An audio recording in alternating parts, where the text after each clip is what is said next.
Beard growth സീരീസിന്റെ second video ആണ്. First വീഡിയോയിൽ ഞാൻ ബിയർഡ് ഗ്രോത്തിന്റെ സയൻസ് എക്സ്പ്ലെയിൻ ചെയ്തായിരുന്നു.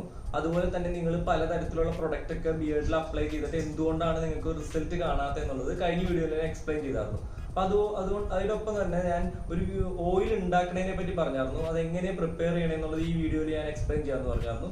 അപ്പൊ അതിന് ബേസിക് ആയിട്ട് വേണ്ട എലമെന്റ്സ് എന്തൊക്കെയാണെന്ന് നമുക്ക് നോക്കാം. അപ്പോൾ നമ്മുടെ ഫസ്റ്റ് പ്രൊഡക്റ്റ് എന്ന് പറഞ്ഞാൽ നമ്മുടെ കാരിയർ ഓയിലായിട്ട് നമ്മൾ യൂസ് ചെയ്യണ കോൾഡ് പ്രസ്ഡ് കാസ്റ്റർ ഓയിലാണ്. എന്തുകൊണ്ടാണ് ഈ കോൾഡ് പ്രസ്ഡ് കാസ്റ്റർ ഓയിൽ തന്നെ യൂസ് ചെയ്യേണ്ടതെന്നുള്ളത് ഞാൻ കഴിഞ്ഞ വീഡിയോയിൽ പറഞ്ഞിട്ടുണ്ട്. അപ്പോൾ അതിൻ്റെ ലിങ്ക് ഞാൻ ഡിസ്ക്രിപ്ഷനിൽ ഇടുന്നുണ്ട്. അതുപോലെ തന്നെ സെക്കൻഡ് പ്രൊഡക്റ്റ് എന്ന് പറയുന്നത് പെപ്പർമിൻറ്റ് എസെൻഷ്യൽ ഓയിലാണ്.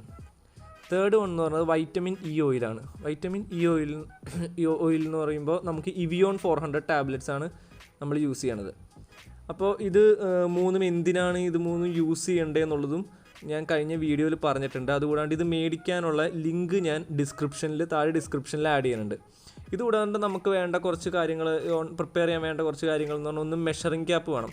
നമ്മൾ ഈ കപ്പ് സിറപ്പിൻ്റെ ഒക്കെ യൂസ് ചെയ്യണ പോലത്തെ മെഷറിംഗ് ക്യാപ്പ് വേണം. പിന്നെ ഒരു ഡ്രോപ്പർ വേണം. പിന്നെ ഒരു ഗ്ലാസ് കണ്ടെയ്നർ വേണം. ഈ ഗ്ലാസ് കണ്ടെയ്നർ എന്ന് പറയുമ്പോൾ പ്ലാസ്റ്റിക് നമ്മൾ യൂസ് ചെയ്ത് ഗ്ലാസ് തന്നെ വേണം. കാരണം എന്ന് വെച്ചാൽ നമ്മുടെ ഓയിലിനെ കണ്ടാമിനേറ്റ് ചെയ്യാൻ ചാൻസ് ഉണ്ട്. അപ്പോൾ അതിൻ്റെ പ്രോപ്പർട്ടീസ് നഷ്ടപ്പെടും. അതുപോലെ തന്നെ കളേർഡ് ഗ്ലാസ് കണ്ടെയ്നേഴ്സ് തന്നെ വേണം. അതായത് കളേർഡ് ബോട്ടിൽസ് തന്നെ വേണം. കാരണം എന്താ വെച്ചാൽ ലൈറ്റ് പാസ് ചെയ്യുമ്പോൾ അല്ലെങ്കിൽ ഈ ഓയിൽസിൻ്റെ ആൻറ്റി ഓക്സിഡേറ്റീവ് പ്രോപ്പർട്ടീസ് നഷ്ടപ്പെടാനായിട്ടുള്ള ചാൻസ് ഉണ്ട്. അതിനെപ്പറ്റി നടത്തുന്ന ഒരു സ്റ്റഡിയുടെ റിപ്പോർട്ട് ഞാനിവിടെ കാണിക്കണതാണ്. അപ്പോൾ ഇനി നമുക്ക് ഇതെങ്ങനെയാണ് ഇതൊക്കെ വെച്ചിട്ട് ഓയിൽ പ്രിപ്പയർ ചെയ്യണമെന്നുള്ളത് നമുക്ക് നോക്കാം.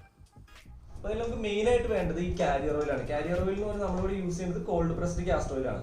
ഇത് നമ്മൾ കറക്റ്റ് 20 മില്ലിയാണ് നമുക്ക് ഇതിനകത്ത് കാരിയർ ഓയിലായിട്ട് യൂസ് ചെയ്യേണ്ടത്. കാരണം ഇതിന്റെ ഓരോ എമൗണ്ട് നമ്മൾ കൃത്യമായിട്ട് മെഷർ ചെയ്ത് ഒഴിക്കണം കേട്ടോ. അപ്പം ഞാനിവിടെ മെഷർ ചെയ്യാൻ വേണ്ടി യൂസ് ചെയ്തൊരു മെഷറിംഗ് ക്യാപ്പാണ്. നമ്മുടെ ഈ കപ്പ് സിറപ്പിന്റെ ഒക്കെ ക്യാപ്പ് പോലെ. ഇത് 10 മില്ലിയാണ് ഇതിനകത്ത് മാക്സിമം നമുക്ക് വൺ ടൈം മെഷർ ചെയ്യാൻ പറ്റുന്നത്.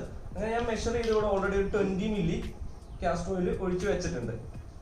ഇനി നമുക്ക് വേണ്ടതെന്ന് പറഞ്ഞാൽ ഈ പെപ്പർമിന്റ് എസെൻഷ്യൽ ഓയിലാണ്. ഈ പെപ്പർമിന്റ് എസെൻഷ്യൽ ഓയിൽ ഒഴിക്കുമ്പോൾ നിങ്ങൾ പ്രത്യേകം ശ്രദ്ധിക്കണം. 20 മില്ലി ലിറ്റർ കാസ്റ്റർ ഓയിലാണ് നിങ്ങൾ എടുത്തതെങ്കിൽ മാക്സിമം നിങ്ങൾക്ക് എടുക്കാൻ പറ്റുന്നത് 1 മില്ലി ഓഫ് പെപ്പർമിന്റ് എസെൻഷ്യൽ ഓയിലാണ്. അപ്പോൾ ഈ 1 മില്ലി നമുക്ക് മെഷർ ചെയ്യാനായിട്ട് നമുക്ക് ഒരു ഡ്രോപ്പർ ഉണ്ട്. ഈ ഡ്രോപ്പറിലും കറക്റ്റ് ആയിട്ട് നമുക്ക് ഇപ്പോൾ എല്ലാ ഡ്രോപ്പറിലും കറക്റ്റ് ആയിട്ട് ഇതിന്റെ 1 മില്ലി ലെവൽ കാണിക്കുന്നതാണ്. അപ്പോൾ നമ്മൾ അങ്ങനെ കറക്റ്റ് ആയിട്ട് peppermint essential oil 1 milli correct എടുത്തിട്ട് നമ്മൾ ഇതിനകത്തായിട്ട് മിക്സ് ചെയ്യും. അത് മിക്സ് ചെയ്തിട്ട് നമ്മൾ ചെയ്യേണ്ടത് എന്താണെന്ന് വെച്ചാൽ ഇപ്പൊ 20 മില്ലി കാസ്റ്റർ ഓയിലും 1 മില്ലി പെപ്പർമിന്റ് എസെൻഷ്യൽ ഓയിലാണ്. അതിൽ കൂടുതൽ ഒരിക്കലും ഒഴിക്കരുത്. 1 മില്ലി കൂടുതൽ ഒരിക്കലും ഒഴിക്കരുത്. പിന്നെ നമുക്ക് വേണ്ടത് വൈറ്റമിൻ ഇ ഓയിലാണ്. വൈറ്റമിൻ ഇ ഓയിൽ ഞാനിവിടെ യൂസ് ചെയ്യുന്നത് ഇവിയോൺ എന്ന് പറഞ്ഞൊരു ക്യാപ്സ്യൂളാണ്.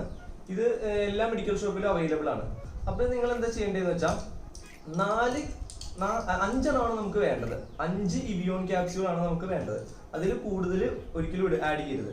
അപ്പൊ ഇവിയോൺ എങ്ങനെ ആഡ് ചെയ്യണമെന്ന് വെച്ചാൽ ഇതിന്റെ ഒരു എഡ്ജ് നമ്മൾ ചെറുതായിട്ടൊന്ന് പൊട്ടിച്ചിട്ട് ജസ്റ്റ് ഇങ്ങനെ ഓയിൽ ഇതിനകത്തായിട്ട് മിക്സ് ചെയ്യുക. ഇങ്ങനെ നമ്മൾ 5 പൊട്ടിച്ച് ഇതിനകത്തായിട്ട് ഒഴിക്കുക.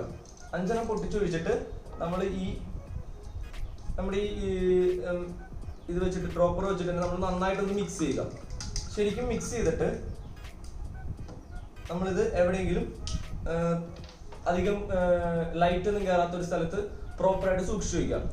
എന്നിട്ട് മിനിമം 1 ഡേ എങ്കിലും ഇത് അങ്ങനെ സ്റ്റോർ ചെയ്ത് വെച്ചിട്ട് നെക്സ്റ്റ് ഡേ വേണം ഇത് നിങ്ങൾ യൂസ് ചെയ്യാനായിട്ട്. ഇനി ഞാനിത് എങ്ങനെ അപ്ലൈ ചെയ്യണമെന്ന് ഞാൻ കാണിച്ചു തരാം. അതിനു മുമ്പ് ഈ മെഷർമെന്റ് ഒക്കെ നിങ്ങൾ കറക്റ്റ് ആയിട്ട് നോക്കി വെച്ചോ.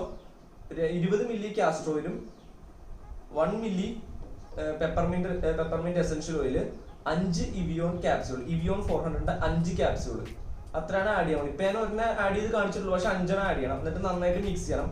പ്രത്യേകിച്ച് ഈ പെപ്പർമിന്റ് എസെൻഷ്യൽ ഓയിലിന്റെ എമൗണ്ട് ഒരിക്കലും കൂടരുത്. ഒരു ബിയർഡ് ഓയിലാണ്. ഇത് നമ്മൾ സെയിം രീതിയിൽ തന്നെ പ്രിപ്പയർ ചെയ്ത് വെച്ചൊരു ബിയർഡ് ഓയിലാണ്. ഇത് അപ്ലൈ ചെയ്യുന്നതിന് മുമ്പ് 2 കാര്യങ്ങൾ പറയാനുണ്ട്. ഒന്ന്, നിങ്ങൾ ഇത് അപ്ലൈ ചെയ്യുന്നതിന് മുമ്പ് നിങ്ങൾ ജസ്റ്റ് ഒന്ന് കയ്യിലൊന്ന് തേച്ച് നോക്കുക. ഒരു 10 മിനിറ്റ് നിങ്ങൾ അങ്ങനെ നിൽക്കുക. അപ്പൊ എന്തെങ്കിലും അലർജിക് റിയാക്ഷൻ ഉണ്ടെങ്കിൽ ദയവ് ഇത് മുഖത്ത് പറ്റരുത്.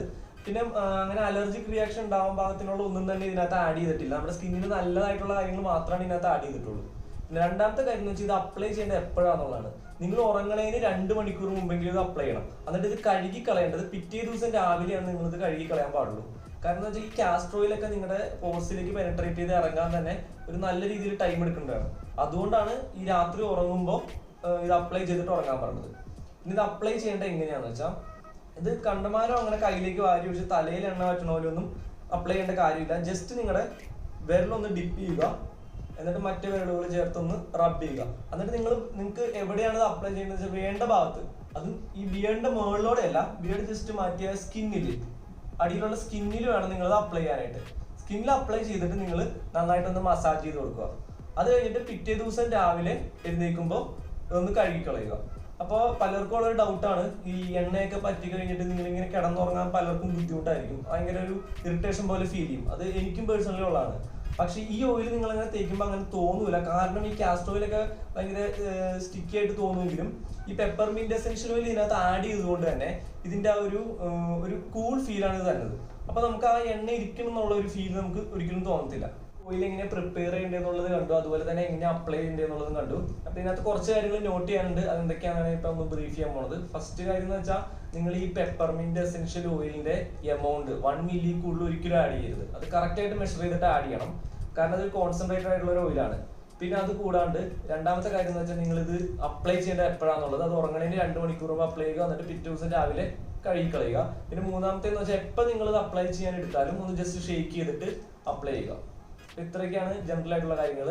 പിന്നെ നിങ്ങൾക്ക് അലർജിക് ആയിട്ട് തോന്നുവാണെങ്കിൽ ഒരിക്കലും ഇത് യൂസ് ചെയ്യരുത്. പിന്നെ നമ്മുടെ വീഡിയോ എല്ലാവർക്കും ഇഷ്ടപ്പെട്ടെങ്കിൽ നിങ്ങൾ ദയവായി ഇതൊന്ന് സബ്സ്ക്രൈബ് ചെയ്യുക, അതോടൊപ്പം തന്നെ ഷെയർ ചെയ്യുക. അപ്പോൾ thanks for watching my video.